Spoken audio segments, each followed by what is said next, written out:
Our next speaker is Bojana Jovićević. She has very recently received her PhD with a thesis on Hegel notion of free release at the Department of Philosophy here at the University of Ljubljana. And she has been a DAD fellow at the University of Leipzig. And her main research interests are classical German idealism, especially Hegel, Fichte, and Kant, metaphysics, logic, and ethics. And she also works as a translator on some of Jacobi's texts. And today her talk will be about on the idea of an intuitive knowledge. Thank you. Thank you, Giovanna. First of all, I would like to thank you to all for making this conference possible. So, in this talk, I seek to clarify the role of intuitive knowledge for rational, finite beings who are perfect in this respect, that they possess rational cognition. What are the reasons, if any, for which our rational cognition needs correction or even subordination to the intuitive? Or can these two be seen as distinct and yet complementary kinds of knowledge? To tackle these questions, I will proceed as follows. By relying on Spinoza's remarks on the subject, taken from the Ethics, mostly from the second, fourth, and fifth part, I will sketch the idea of intuitive knowledge and delineate its logical character in relation to other kinds of knowledge, that of the imagination and that of rational cognition. In the last part, I will briefly turn to Hegel's tripartite framework of knowledge from the phenomenology of spirit to see where exactly Spinoza and Hegel come together here. Now, my strategy is to try to unfold immanently what follows from Spinoza's own descriptions of his tripartite theory of cognition. So in this sense, I will not expand the topic on his other works or import some other aspects of his thought in order to clarify the problem, although these are, of course, all legitimate ways to approach it and widely acknowledged by Spinoza's scholars. But you see, I'm no Spinoza scholar, yet I have genuine interest in the topic, and I hope this might give me a chance as well. So please bear with me. Okay, Spinoza's theory of cognition. In the second part of the Ethics, in the second scholium to Proposition 40, Spinoza describes three different kinds of knowledge, or to put it more accurately, three distinct thought procedures differing in their origins and sources for how ideas, notion, or we could say concepts, can be formed. These are called, respectively, imagination or opinion, rational cognition, and intuitive knowledge. The first one. In thinking something, we use certain notions of something about which, using these notions, we think. For example, we deploy notion green. Such a notion has a specific content. According to the first kind of knowledge, we acquire the content of this notion by virtue of sharing a sensory nexus with the external objects that supplies us with the knowledge of that very content, such as being grass. In other words, by thinking the notion green through a material relation with the object being grass, which alone provides a specific content for that notion, we distinguish the content of one notion from all the other notions. Green is not red. And one object from another object. What is green in being green differs from what is not green. Notions we form in this way are essentially distinct, individual representations of different objects and mutually exclusive between each other. Because the source of knowledge we gain in such a way is external to the representations we form on the account of such knowledge, it is of course liable to errors, illusions, and shot through with blind spots and impurities. And since it is a dynamic process, external objects do not just suddenly stop affecting our senses. It cannot be adequately systematized in the sense that it cannot be put in proper order for the intellect, to say it with Spinoza. For to speak of an order for the intellect, one has to speak of at least some common marks shared among the objects, a requirement that knowledge derived solely from distinct particular objects cannot fulfill. This kind of knowledge, represented to us through the senses in a way that is, I quote, mutilated, confused, and without order for the intellect, is what is called opinion or imagination. Now, it would be unfair to say that imaginatio does not play any positive role in Spinoza's theory of cognition. This is just a footnote. Or that it is only blurred, inadequate knowledge.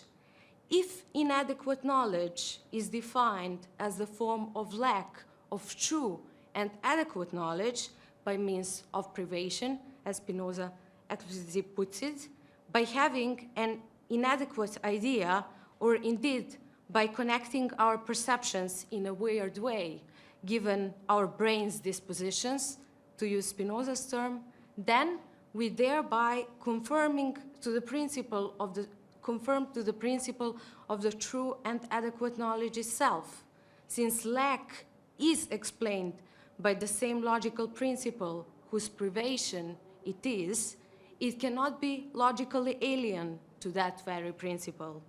In this sense, imaginatio paves up the way for rational knowledge. Sorry.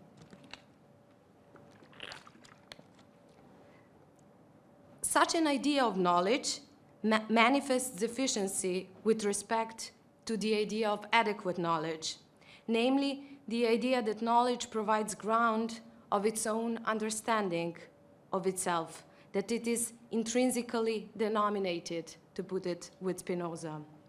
Quote, finally, as to the last, how a man can know that he has an idea that agrees with its object?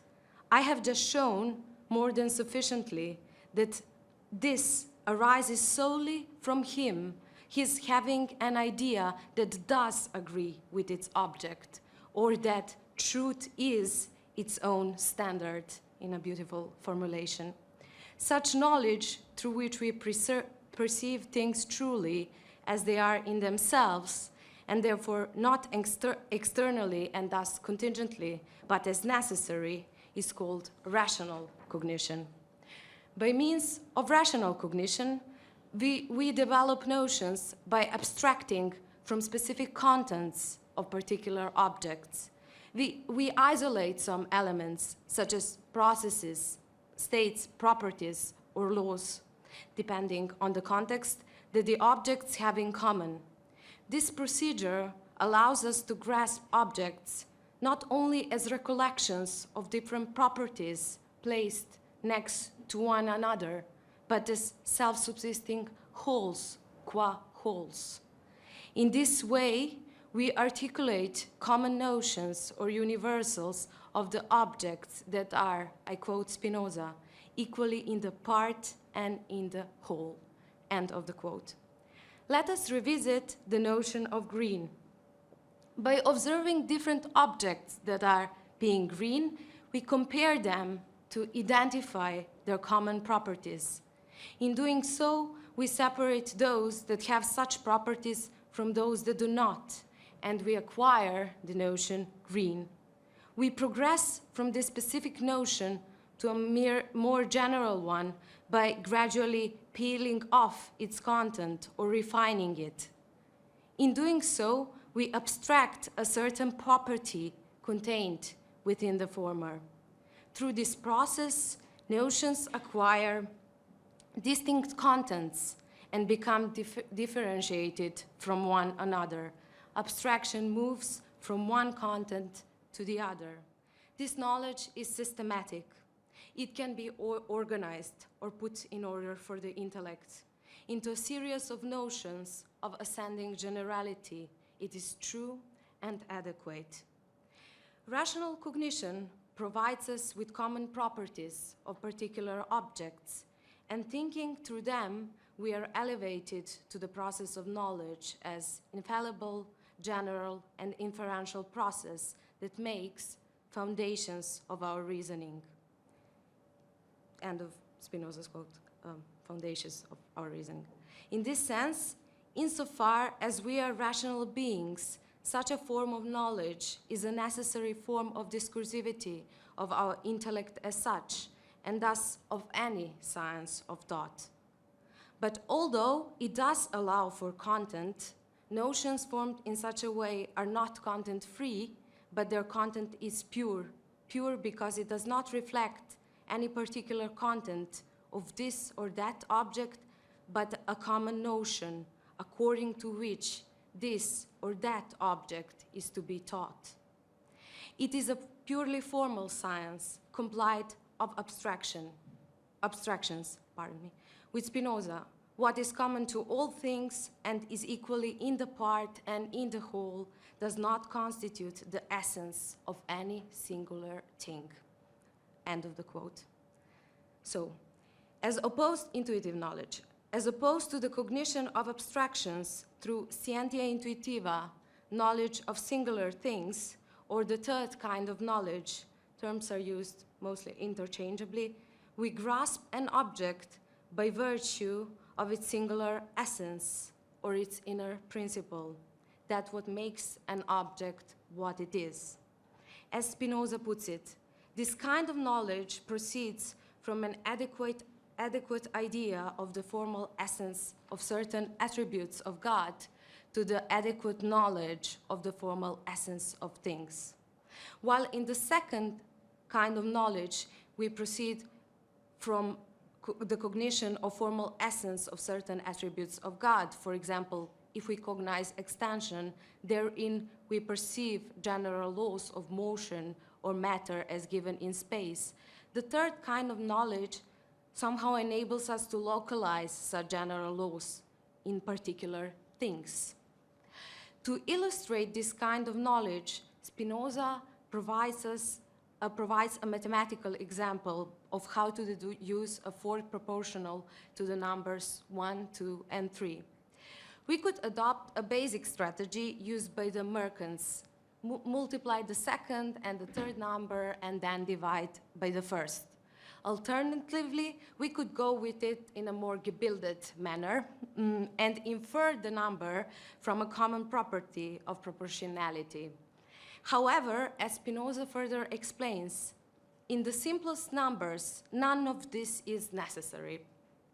We can infer the result from the ratio between the numbers, and even so, in one glance, and therein, so it seems, the singular essence of a number. Not much is said here. In mathematics, intuitive knowledge might arise or manifest itself, this we know, but this does not tell us what it is or where it comes from. So we must press further. An essence of a singular thing cannot be grasped from imaginatio, because only a form of adequate knowledge can give rise to it. It cannot be grasped with the means of purely rational cognitive either, as with this we move from singular objects to their general properties. And finally, it cannot be taught as part of an infinite intellect, though the two were strictly splitted. The only point, from which to cognize an essence of a singular thing is then ourselves. We turn to ourselves, to our own particular nature. In fact, if we take that human nature, the nature of the human being, is ratio, intellect, thought, that's what makes it what it is. then a human being has an inner principle or essence, which is not opposed to her particular nature, but is this very nature itself. There is no singular thing in nature that is more useful to man than a man, I quote, who lives in according to the guidance of reason. So it follows from the very essence of human being that in order to express her nature adequately, she has to live in accordance with reason. In such a way, she acquires, I quote, an adequate knowledge of God's eternal and infinite essence. If, however, this were the sole aspect of the issue, scientia intuitiva would not distinguish itself from any type of self-knowledge towards which each rational finite being individually strives to. But this is not the crux of the problem. The question is not how an isolated human being gets access introspectively to her essence as if it were something separate from her own nature, but how reason, that is her own nature, and thus the nature of all, manifests itself by virtue of instantiation in each and every one of us. I quote, "Therefore, among singular things, there is nothing more useful to man than a man." End of the quote. Thus, to truly live in accordance with reason is to live in congruence with one's own nature and thus with other men. So a rational, finite being acting in accordance with her own nature is her relation to every other rational, finite being acting in accordance with her own nature. Their relation is this: they know each other to be particular individuals. This knowledge is practical, that is, it is activity, and it is a relation, that is, they who are so related act one toward the other. This knowledge, this activity, this relation that rational finite being is ethical. It is of what to do and how to act. Through it, blessedness, freedom, love, and the greatest joy, that of God, arise. The science that articulates this is the scientia intuitiva, or science of reason. One could object that the idea of intuitive knowledge is indeed congruent with the idea of reason, but its mode of expression is not essence. But as long as such knowledge is the expression of human nature, by virtue of which she is who she is, it takes a form of her inner principle or essence. But this essence is not anthropomorphic, transcendent, or infinite. It is dispersed through various relationships and interactions in nature among singular individual entities and where men work with men.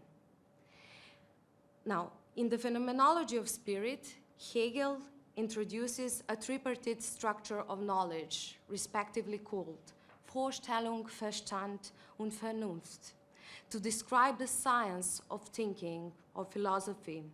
In short, Vorstellung refers to representations, imago, being equated with a form of unmediated knowledge. Verstand stands for understanding, the knowledge of abstractions. It deals with its own logical form and by virtue of which no direct access to cognition of singular things is possible.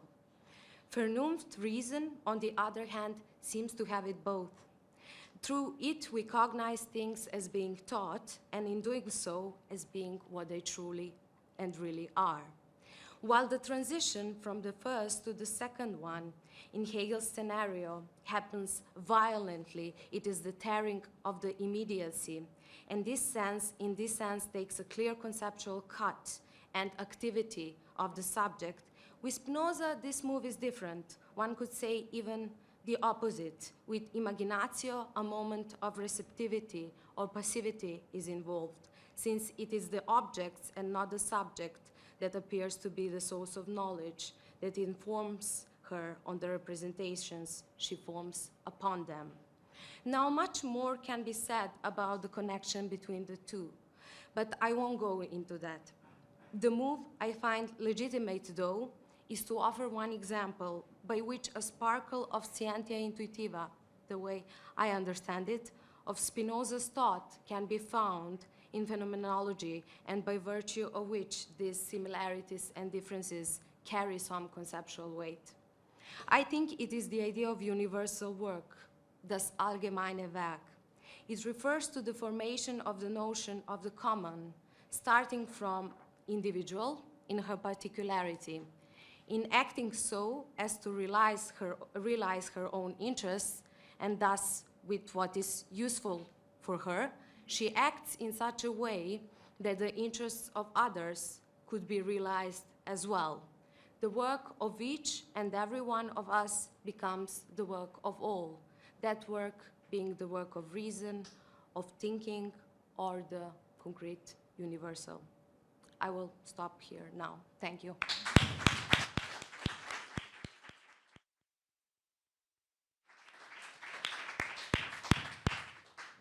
Thank you very much. Anton Kowalski.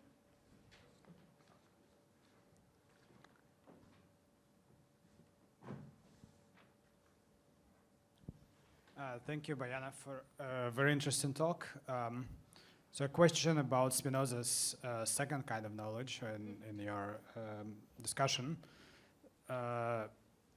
So I think, I'm also not a Spinoza scholar, so I don't have all the passages on my fingertips, but I think there is a difference in Spinoza between sort of two kinds of general concepts, right? One is universals, which is actually kind of confused knowledge in the end of the day, right? For example, numbers he sometimes characterizes in that kind of way, or the species concepts, which where he says that when we judge nature as being as faulty somehow, right? So we make some abstractions which are actually not adequate in any way, right? And on the other hand, there are those common notions which are the same in the whole and in the part, as you say. But then you give examples of colors, for example, and I'm not sure where colors fall in this. My sense is actually that they are more on the first, so not the adequate concepts, because in colors he has some kind of his own version of primary, secondary qualities distinction, right? There are some perceptions where our own sort of cognitive apparatus contributes to what we perceive, right? So, and that's, I think, is true for colors. So yeah, I don't think that colors will be what is both in the whole and in the parts, right? They will be more like mechanistic properties. Like his own examples are, I think, motion and rest and that sort of stuff. Thank you for the suggestion. You are right. Maybe the example of the color was not the most fitting one. But I just wanted to purport this idea of abstraction and the second kind of knowledge being science of abstraction. So, but yes, thank you. Some other example would be more appropriate. Just as a follow-up, but I think it also shows that it's not maybe straightforwardly just any kind of abstraction, right? Because colors we sort of learn by some kind of, I guess we acquire the color concepts by some sort of abstraction. But I guess it's not enough maybe to get the adequate concepts, right? Because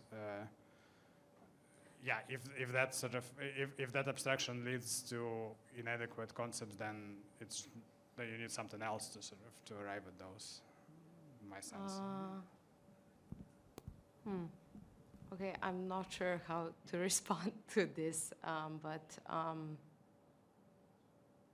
yes, I mean the idea was that we can observe the second kind of knowledge as a specific procedure of forming notions where contents of these notions are not empty, but they are abstract, therefore green. Maybe it was not the best choice, but this was like the reasoning behind it. And thank you. There are still 3 more questions. Maybe we try to keep it short. Stephen Ulgate.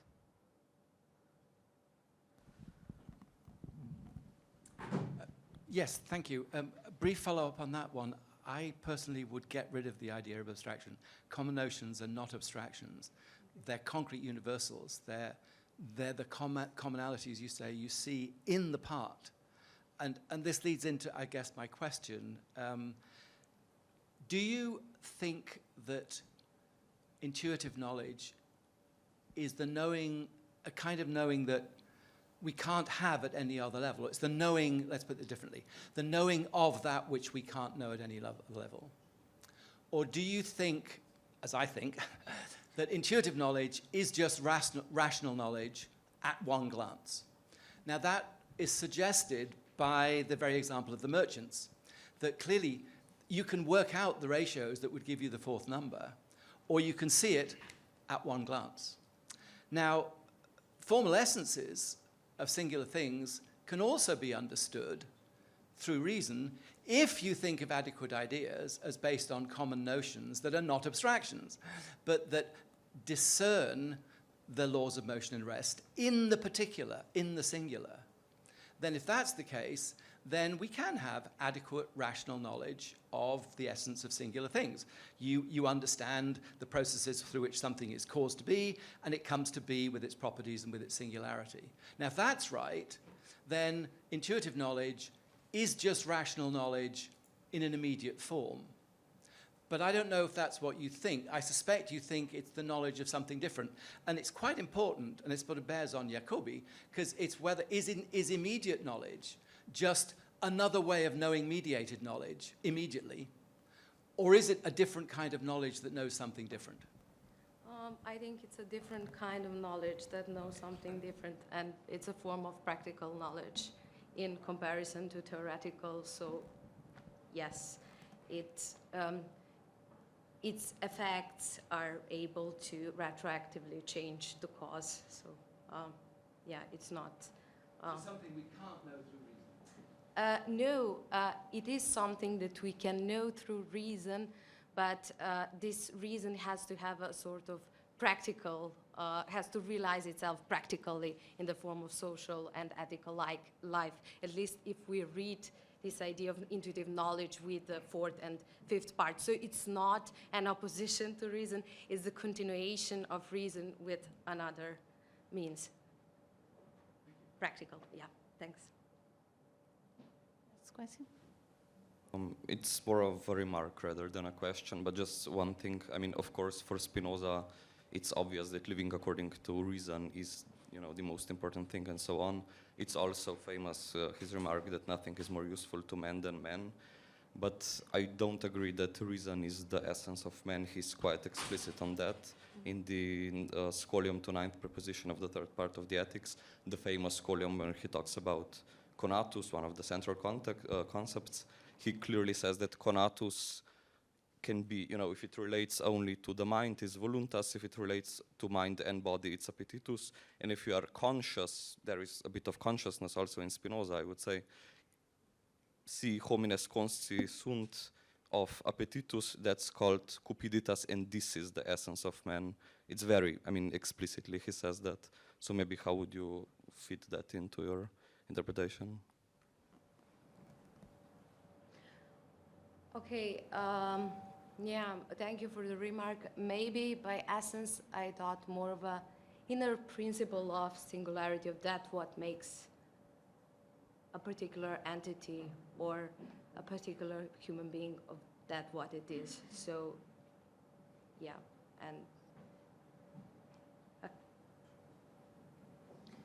Next question, Luca Letterati. okay. If you can. Thank you so much, Bojana. It's okay? Okay. Thank you so much.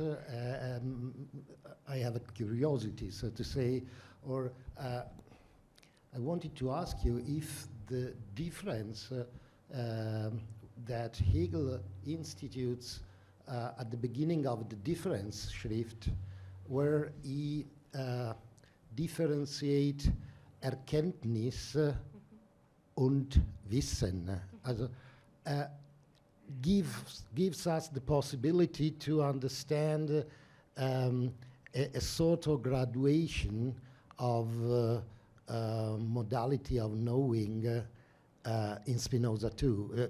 We can see this differentiation into Spinoza or not. Yeah, Luca, thank you for your question.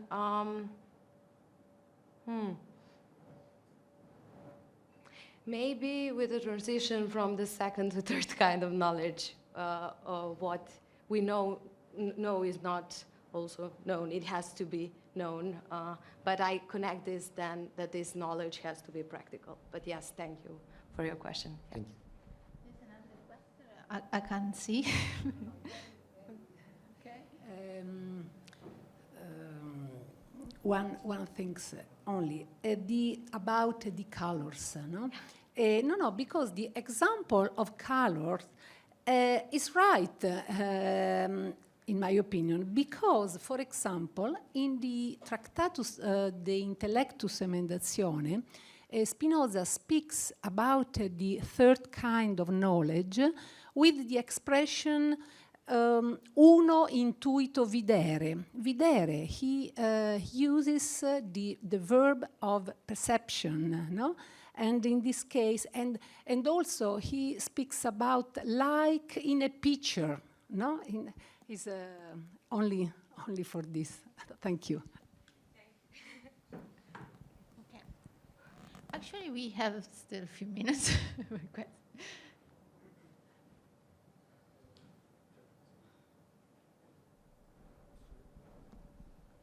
You hear me? Yeah. I hope I will not make a bad name of being anti-natural guy here, but again, a question on, because I just made a comment on nature also in your paper.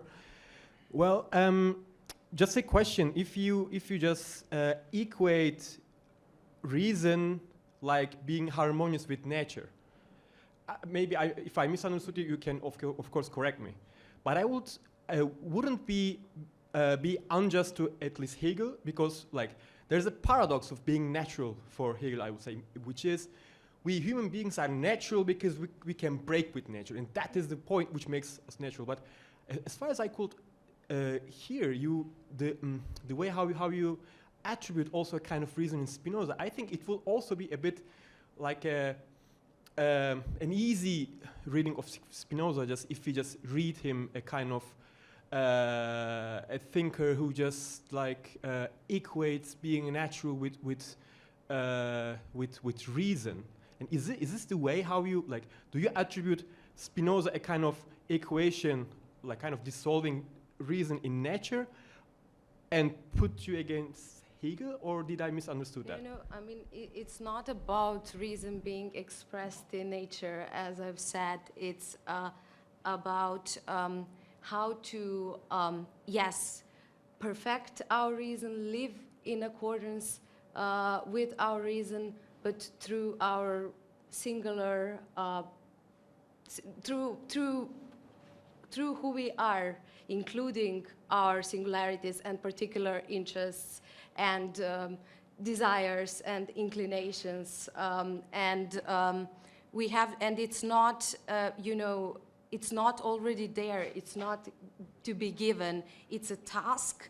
This is why the example with the universal work I find appropriate, because it's actualization of one's own interest that at the same time allows production for the very conditions that will allow also others to actualize their own interests. So this is a work. It's not, you know, anticipation of equality in relation to reason and nature, but is something we have to gain through by standing together. Yes.